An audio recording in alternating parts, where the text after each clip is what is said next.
Tugende ku budde bwa Kiwanuka Fiina obwasembayo. Fiina yalwalira bbanga ki? Fiina oyo kale kangambe yalina TB. Kuba yagendako ekawempe awo ne bamukebera. Abantu bagambanga mbu siriimu ne mugamba genda bakkebere. N'agenda ekawempe awo waliwo eddwaliro ne bamugamba tolina siriimu naye olina TB. Ne bamuwa eddagala. Yali akozesa sigala? Sigala yali tamukozesa naye yakozesa omwenge. Ekisooka. Ne bamugaana omwenge ne bamukeeza empeke oba osimira. Tonywa mwenge. Ate ebiseera ebyo yali asibudde okunywa omwenge gw'otalabanga. Kati nga tosobola kumira mpeke ziri tonywa n'omwenge. Akigananga olumu ajja nagwo n'agukweka kati yansaliranga amagezi nga bajja ekiro nga naliwo mpaako katebe ako ntuuleko wano mpozaze n'ekipa y'omwenge. Lumu nagisangawo mu bimuli. Ngamba ono yabadde atudde wano ng'aliko eno cupa. Olwo nga mubeerawo ebiseera ebyo? Twali tubeera wali nabweru Kafunda. Ndowooza n'ebiseera ebyo oba eddagala n'agaana oddimira. Kati we yafiira nga ate awo Kafunda tuvuddewo nga tugenze awo Kazo we yafiira. Okay, kubanga nzijukira bwe nakyaza omulongo yaŋŋamba nti yafiira awo Kazo n'anyumiza n'obulamu obwasembayo.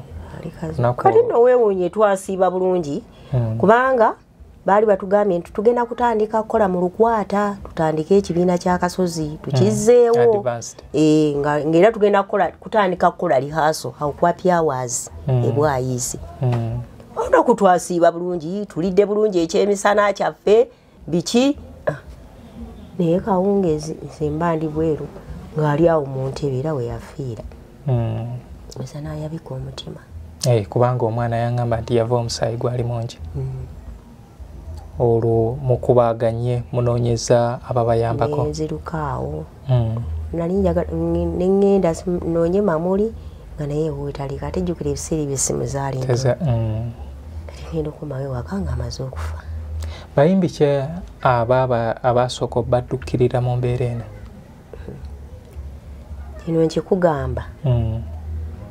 So omuyimbi gwe nalaba eyankolera omulimu yali Muzeeyi Ssebatta. Kubanga Muzeeyi Ssebatta yampa emmotoka n'agula ekkeesi, mmotoka n'agiteekamu amafuta, duleeva n'amumpa n'ampeerako ne muzaale. John Bosco muzaale Kikoni. Naye yaziikibwa ali e Busaana. Muzeeyi Ssebatta. Muzeeyi Ssebatta. Mu mbeera eri mu lumbe abayimbi bajja okuwerekera muganda waabwe? Abayimbi sijja kulimba. Abayimbi tebaaziika Kiwanuka. Omuyimbi gwe ŋŋamba ate yajja twayesiŋŋanyiza mu kkubo ng'agenda ffe tuvaayo yali Walukagga. Ye muyimbi gwe nalaba. Matias Buluuza abalala saabalaba pozi ne gwe nalaba yali Fred Seremba oyo mujjukira namulabayo. Naye sijja kulima nti nina abayimbi abalala be nalaba. Sibalinayo. Bano bonna be yali nabo mu Lukwata. Mamuli teyaliyo? Mamuli yeereteekwa okuba yali alina kubaayo kuba twagenda naye ku mmotoka ekiro. Mwagenda naye ku mmotoka. So abo abayimbi bosobola okujjukira abaaliyo? Nze gwe nzijukire gwe nalaba Fred Seremba, Mamuli Katumba, Mathias Walukagga ate naye yavaayo tuziika. Muzeeyi Ssebatta teyaziika yampa buwi byonna ebikola. Ekintu kino kigenze kikula. Abayimbi yonna gye muli. Ffe abamu abagoberera ebintu bino we tulaba ebintu nga bino oba olumu bituwamu entiisa. Abawagizi bajja mu bungi mu kuziika. Naye mwe temuziika, abayimbi tebaziika baganda baabwe. Mukyalo omulala gwe nalabidde baali bamuyita maama wa Kasozi, maama w'omuto. Mpozi balina Livingstone balina oluganda. Mukyalo ye so yali amufaanana nnyo nga bafaanagana nnyo ng'oyinza n'oga ye maama we yamuzaala naye yali maama w'omuto. Mukyalo oyo naye bambi yatuwerekera. So mugize ebbanga eryo lyonna mugenze muwerekedde omunywanyi agenze. Obulamu obwaddako awo bwali butya? Bwakaluba. Twakaluba abaana. Olwo yakulekera abaana ameka? 3. Aliwa n'aliwa? 2 ne kato. Ekizza waliggo. Ekyo omukisa omulungi bonna abakuumye. Weebali? Bakyaliwo. Okay. Ekibi nategeerako nti Kiwanuka Fiina yali awo ku Luyinja.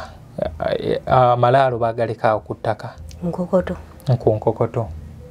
Okuva 2021 we yafa, omwana Lusiba Kato ye yeekolamu omulimu mu 2000 n'agenda okubanga atereeza kitaawe.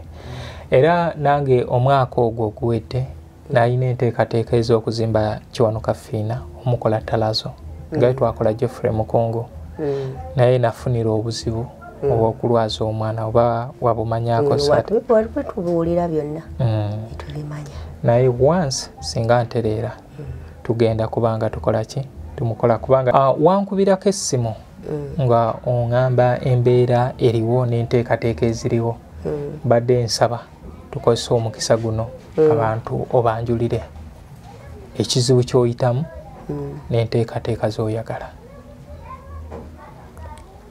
Ekizibu kyempitamu kati kyalumbe lwa Kiwanuka. Olumbe lwa Kiwanuka terwabizibwanga. Myaka 2 mu emeka? 3. Terwabizibwanga era talina musika. Abadde akikuumye ng'atulese ebbanga. Naye ndowooza yagenze okulaba nga tumujooga bujoozi. Mwesuulidde Gwanagamba. Ayina embeera gy'ataddewo naddala mu baana. Kuba oyo ye Lusiba ye. Nakati essaawa zino ali mu mikono gyange. Atabuka mutwe alinga ayagala ogwa eddalu mulalo. Wangamba oli ayagala musika. Kyetaagisa kyo okumuteerako omusika? Kukala lumbe ng'era bwe bakola ennyimba endala nga mulaga musika we nti omusika oyo kyabanja kyayagala. Okay. Kati nga mmwe ne famire Kiwanuka nasangayo ono John Waligo muganda we Karoli oyo ali ku Kijja. Oyo ali ku Kijja. Waliwo baganda babalala abakyaliwo? Ye bali eyo naye musajja wattu bali tobabala bali byabwe. Kubanga era nalaga abantu nti okufa kwa Kiwanuka byali bizibu era nga n'abamu ku kika kuba bali baana abalala tebaagala kumanya ne wakati baagala kulinnyawo, n'abamu nti tebalinnyayo mulumbe. Ugambye zibizibu bingi byendabidde wali era n'abo mbakuliza ku bunkenke baali tebabeetaaga. Anyway, so Nalongo Zaituni nambawa nga tuyita ku channel ya Muzungu David, abagoberezi ba Muzungu David, nsaba osaba abantu kyoyagala bakuyambe. Njagala obuyambi bw'ensaba oba bayimbi oba si bayimbi oba bayimbi ba kadongo kamu oba bayimbi ba bandi n'abantu bonna nsaba buyambi kunkwasizaako sobola okwabya olumbe lwa Ssaalongo Kiwanuka. Muteereko omusika kuba abazzukulu kati weebali sobola omumuteerako weebali bwe buyambi bw'ensaba nobwe kanaabakenkanawa tujja kutetenkanya naye ndabe ng'ekyo nakyo kikoze eki nga kivuddewo kuba kitandise okuleeta obutabanguko. Kati mwetaaga ewakazini mugenda teeka wakandongo ekube abayimbi bajje baperforminge bwe kibanga kitegekeddwa nga bakkiriza tekirina buzibu tuba tumaze obayitamu ne bagira oba mwetaagwa kubanga simanyi mu Buganda mukola mutya omukolo ogwo ogw'okutuuza omusika n'okumaliriza olumbe simanyi we mugukola kyetaaga mmere bino bifumbwa mufumba w'emmere yammwe oba muguze ente ebyo bwe bitu ne musula nga mufumba enkya ne mugabula abantu ne bateekako omusika ne balaga abantu omusika tolonye musika wa Kiwanuka Fred Saalongo. Okay. Yono. Oina bano bobadde oyogeddeko nabo ku nteekateeka zino abali mu kisaawe? Mbadde sina okuleka namwandu w'abasudde twali tukyogeddeko naye ayisa nakitto yankubirako essimu naye n'aŋŋamba embeera omwana ono gy'ayitamu nga tonaba nakunkontakitinga kwani kubeera naliko ewuwa ebiseera ebyo naŋŋamba olumbe lwaki wano kati lwabizikonze terwabizibwanga waliwo ebiseera bwe nali njagala oddwabiriza baŋŋamba sooka oleke ebintu ebyo kubanga ebintu byabwe si byangu ne baŋŋamba sooka oleke sooka nenkisibamu ate kati alabika asitudde enkundi. Anyway, so baganda bange abayimbi kowola baganda bonge muli mu kisaawe? Abayimbi bonna Meya Walukagga, Mamuli Katumba, Moses Rubwama, Mukyala Aisha Nakitto, David Lutalo, kebaba abayimbi bonna ababandi Ronald Mayinja, Minsa Kisemakula, Ajati Ajaluna, Ubiru, Kazibwe Kapo, Mzee Fred Sebatta, mwenna abayimbi mwenna mbakubira mulanga guno njagala kwabya lumbe lwa Saalongo Kiwanuka kubanga abaana batandise okuntawaanya abanje ayagala lumbe nsaba buyambi bwammwe n'abantu bonna abatali bayimbi naye nga obadde ng'onyumirwa nnyo wanyumirwanga Kiwanuka wanyumirwa oluyimba lwa Fina kulikayo okusoma obuyambi mbwetaaga. Okay. Kati akwetaaze akufuna atya? Aneetaaze ennamba y'essimu njigaba. Yes, gigabe. Airtel 0751 24 45 4 Jitem 0751 24 45 4 MTN 0774 14 31 61. Okay.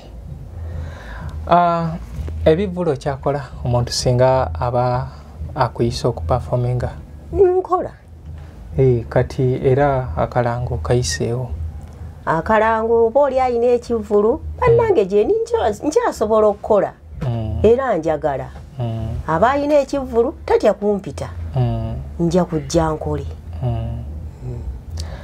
Kale baganda bange olunaku olwaleero mbadde ne Nalongo Zaituni nambawa owa Fina kulikayo okusoma. Mwali mugamba nti yafa naye kyaddaaki Mukama Katonda wuuno amumpadde asobodde okubanga nyumyamuko naye. Tusuubirawo ekitundu ekyokubiri naye nga mu kyo kyenfunye nti yeekubidde omulanga okubanga olumbe lwa mwagalwa we Saalongo Kiwanuka Fina lwabizibwa wano mu Buganda. Kyemanyi abasinga mumanyi enkola nga bwekolebwa. Kale kwe kusaba kwange abasobola na Kikaya College School essomero eryegulidde erinnya mu kusomesa abaana ate ne bayita ssomero lya Dene Boarding mix y'abawala n'abalenzi senior 1 paka senior 6 balina library science kone computer labs byonna bijjudde balina arts ne science subjects co-curricular activities kone section y'ebyemikono omuli okusiba enviiri okukanika n'ebirala ebigwa mu kkowe eryo omwana n'ava ku ssomero lino ng'ali self contained kyewuunyisa ensimbi zaabwe zeze zijja mu nsawo ya buli muzadde basange Kikaya Bulenga Mityana Road okumanya ebisingawo noti 757 mukaganya emwemu 57 kiwa bikyeba byoyogera nsempulira nti nnyo simanyi kasoole kulo abadde ku ssomero ng'olabika oli mulamu otabuse omutwe siri ku mikwano nseera abasatde bankuuma kyova olaba nsomye singa nali mbigenderako jima siiba yeetawula ne Peter naye n'okukuula kw'ettaku n'abawala tuulabye ebizibu ntandise okukemebwa buli lwenkuba piki kyaku buli omu kyaŋŋamba neewuunya abasajja lw'okuba nali nnoonya baawuseeko mu njogera ne nninda ndabe ate maama yaŋŋamba nti abalenzi mwefuula temwesiigika kati onnimbalimba wano omala onfiiriza omusomo weebuzeebuze mala okunfunisa olubuto weerabye ebyolejjawo mbonyebwe badde saagala basajja pozinga bw'oligwe kiwankwesize sikiriza by'oŋŋamba kyokka byaffe byakyamu osaanye okimanye erinnya eryange nze nnamba wa Zaituni Nalongo oba abasinga ndowooza banneeyitira Fina kulikayo okusoma yafa nange nembula ebbanga ddene kyekyakubuza waayi bizibu era supiidi gy'obaera oddukirako ekendeera supiidi gye naliko nga kiwanuka waali yeesala nakitende Sauda ntuuse okweyasa oyo atanjagala akiraddako ebbali saali bwa butambala eri mu kirokola kyakyange sebakuba Sowedi yeebase ndi muzzukulu wandugwe Katende maama yenna nnyonga omukyalo w'ennyonyi nina byendeese kulonataayige ndifa akanyirikisa akayiteera savu sooka neebaza omutonzi siwubwamu ekyo ampadde amagezi n'enjiye ebingi bino byendeese ebinsusa obukulu kyabasajja okufumbirwa kyammalako amagezi kuva edda nedda kyabaawo era okimanyi musajja bwompasa n'embeera omufugwa naye abaaleera amaka bag'essambe kati abakyala naffe tulina ekifuba tusigadde genda tusasula ensimbi ngamba gye muzaalwa tusanyusa abakulu baganda bange bansanga biwedde abali eyo obubaka buubwo omugenzi Sauda Nakitende mukulu wa Nalongo Zaituni namba eyabaleeta mu kisaayi ky'okuyimba lwero olumu ku luyimba twagadde tukujjukizemu waliwo no neolulala so no lutambula nnyo ng'abantu bayinza okuba nga tebamanyi nti Sauda Nakitende ye yaluyimba oluyimba mwana wa mwanyinase lwe yayimba neesenga w'abaana Rosette Nakubulwa nti olwo era olukalo olw'okusinga lwali lwa ssenga yes oli n'ajja n'akola gamba n'amuwa paati eyo agimuyimbireko bagiyimbira n'amuyimbirako yes tugezaako kujjukiza abantu nti oyo yali Sauda Nakitende munayo abantu babadde tebamumanyi kati baganda bange abali eyo ebintu bino ndowooza owulidde omukyala wasengeka eddoboozi lwaki tuba tuyimbira ku maloboozi makalu nga tetulinawo byuma mwami Lulese Bunza Sseruganda twetaaga ennanga neetaaga konso neetaaga n'emizindalo ekonso ye mixer neetaaga n'emizindaalo neka sound card neka sound card tubeere nga tusobola okukola ebintu bino nga oba oliawo tulina omuntu waffe atukubira ebintu bino kati kweko okusaba kwange Mzee Bob gy'oli naye enteekateeka eno waliwo muganda wange mukyala Jali yazaawedde bakanakulya Umaru Chukaya College St. Mike Education Center na buli ali eyo twetaaga tubeere nga tukola live nti obudde buno twandibadde nga tusobola okubeera nga tunyumya eno we tuyimba ng'ebivuga weebiri naye gitawe eri simanyi gisuna omulongaze naye endongo tagimanyi mutwe mwereere omutwe mukalu nayina mukwano gwange ekiwaabwe twasomanga naye ekibi yazaawa mukisa mugitandika n'abayimbi ki bayimbi baali bangi jjukiramu nze Saalongo Kiwanuka Fina Mamuli Katumba Moses Rubwama Rose Namata James Nkaku ne omusajja bamuyitanga Kasolo Kaggwanga Kintu Fred bamuziika Lujobya Kuteesa kubanga lizimu Walukaga gwe mbadde ninze maani omulala Farida Kiwawu Kyanfudu Geoffrey Mukungu Sembosi Kadolindo Madina Kiwawu Kyanfudu Jenny Nakayenga we mutyo ne mukola mukisa Gita Singers ne mutambulira ddala ebbanga mwasanga kusoomozebwa ki nga mukoze ekibiina twali kale ndowooza tetunnaba nakubitegeera nnyo oba kiki